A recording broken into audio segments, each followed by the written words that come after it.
According to the report, the U.S. president made this comment in the Oval Office in June over the influx of immigrants in the country in spite of attempts to prevent this. New York Times reports, according to 6 officials who attended or were briefed about the meeting, Mr. Trump then began reading aloud from the document, which his domestic policy advisor, Stephen Miller, had given him just before the meeting.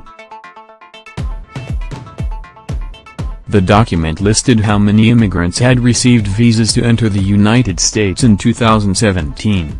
More than 2,500 were from Afghanistan, a terrorist haven, the president complained.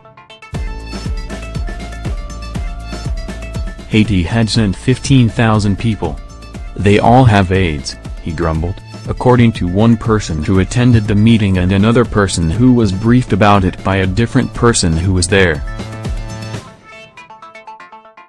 40,000 had come from Nigeria, Mr. Trump added. Once they had seen the United States, they would never go back to their huts in Africa, recalled the 2 officials, who asked for anonymity to discuss a sensitive conversation in the Oval Office. It was reported that at the meeting, the U.S. president berated John F. Kelly, then the Secretary of Homeland Security, and Rex W. Tillerson, the Secretary of State for the influx of foreigners. Sarah Huckabee Sanders, who is the White House press secretary, however, denied that President Trump made derogatory remarks about immigrants from Haiti and Nigeria.